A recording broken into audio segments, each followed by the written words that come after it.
Podcast.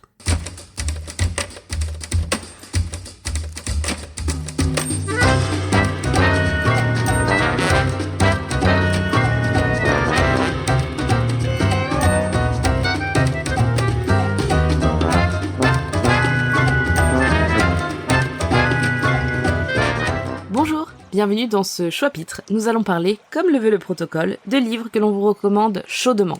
Pour ce premier épisode, c'est un peu méta, j'ai très envie de vous parler du cycle du cimetière des livres oubliés. C'est l'œuvre la plus connue de Carlos Ruiz Zafón, un romancier et scénariste espagnol, qui nous a malheureusement quittés en 2020, mais il reste actuellement l'auteur espagnol contemporain le plus diffusé au monde. C'est pas rien. Je vous conseille avec vraiment beaucoup d'enthousiasme l'ensemble de son œuvre. Vraiment. Mais pour l'heure, on va se concentrer sur le cycle du cimetière des livres oubliés. Il est composé de 4 romans.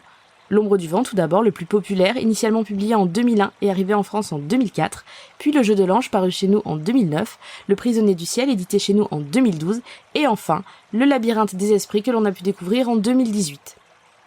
Le but ici, ça va être de vous intriguer sans vous spoiler du tout. Il n'y aura pas de point spoil, de bouchez vos oreilles si vous n'avez pas lu, parce que je veux vraiment vous inviter à le lire. Et pour moi, un des points forts de ce livre, c'est que je l'ai ouvert en me disant « Oh, ça a l'air bien !» Et je me suis totalement laissée surprendre par l'histoire, ses rebondissements, ses personnages et tout ce qui peut s'y passer. Et L'ombre du vent, ça parle de quoi ? C'est une histoire qui démarre à Barcelone en 1945.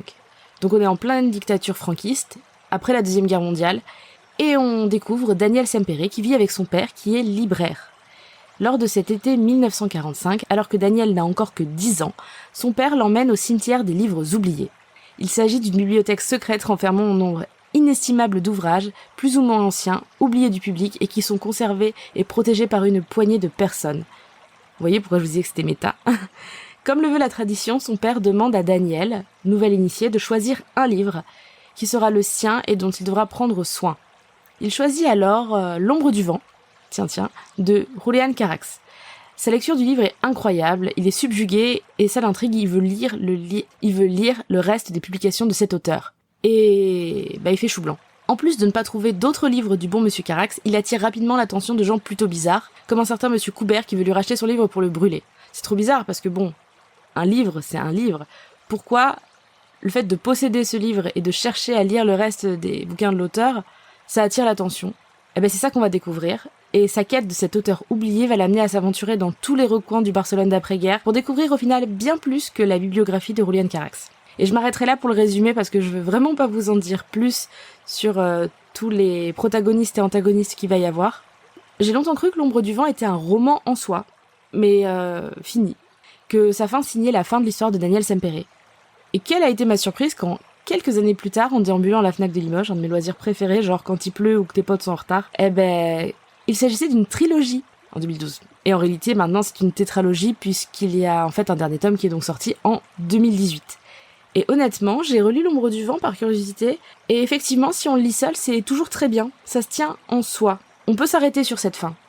On suit une enquête mêlée d'histoires, la vraie histoire, l'Espagne de 1945, les années qui vont suivre, la dictature franquiste, et ça enrichit vraiment le roman. Ça apporte sa pierre à l'édifice, c'est pas juste une image de fond.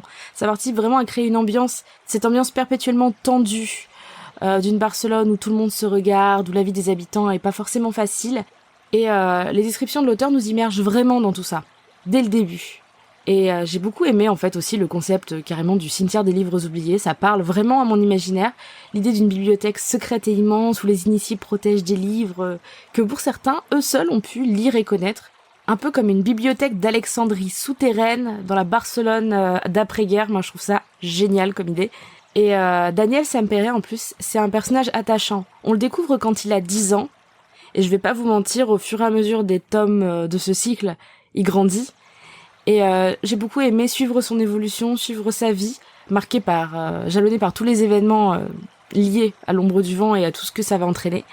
Son père est un personnage attachant, mais il y a aussi beaucoup de protagonistes et d'antagonistes qu'il va rencontrer, qui rentrent pas forcément dans la caricature, qui me rappellent un peu certains personnages d'Agatha Christie, des personnages forts, dont des fois des points de détail vont nous marquer plus que le personnage en lui-même. Par exemple, il y a un personnage qui sent la fumée et j'ai du mal à le détacher, à me souvenir de tout le reste de son background, mais ça m'avait marqué. On est vraiment porté par l'histoire et l'écriture est la traduction, ils font vraiment. Donc la traduction est pour les 3 premiers tomes de François Maspero, mais malheureusement, étant donné qu'il est décédé en 2015, soit 1 an avant la parution initiale du roman, c'est Marie Villa-Casas qui a traduit le dernier tome, et je trouve que les traductions sont d'une très grande qualité.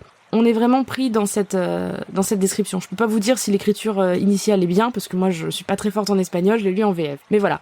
De par le contexte historique et les histoires tragiques qui se développent un petit peu dans le roman, Daniel il est quand même orphelin de sa mère par exemple, c'est une lecture qui est teintée de beaucoup d'émotions. Toute la bibliographie de l'auteur a ce côté un peu parfois doux amer, parfois tout simplement tragique, et moi c'est quelque chose que j'apprécie. Bon, je préfère le préciser parce que bon, par exemple il y a des auteurs comme Catherine Pancol qui sont hauts en couleurs, là on est plutôt sur des couleurs plus effacées, plus en teinte de gris même parfois, mais ça fait vraiment le charme de la bibliographie de Carlos Ruiz Zafón.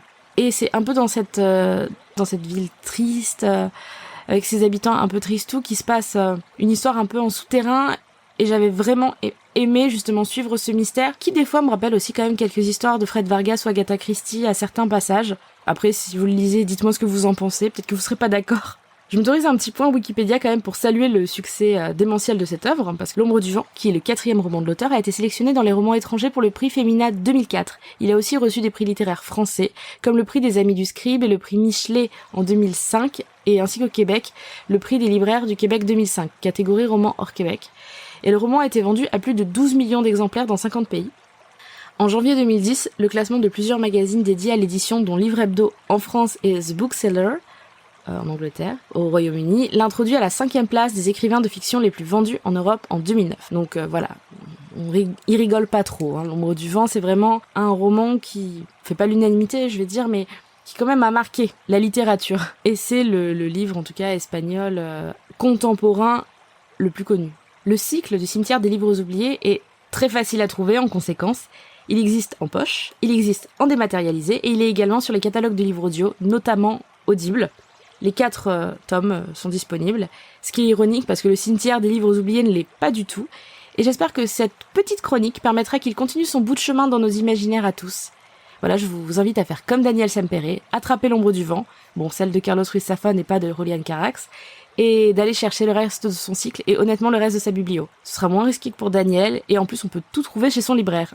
Voilà, bonne lecture en tout cas, et on se retrouve sur Podcut pour le chapitre suivant de ce podcast. N'hésitez pas à rejoindre notre club de lecture en rejoignant le Discord du label, à venir écouter nos autres podcasts comme Agatha Christie par exemple, qui détaille toute la bibliographie de la maman d'Hercule Poirot. Aussi, on conseille des films dans Watchlist et des bières dans Binous USA par exemple, comme ça. Et il est aussi possible de nous soutenir sur Patreon. Donc, en attendant le chapitre suivant, vous pouvez grave vous occuper, et moi je vous dis à bientôt!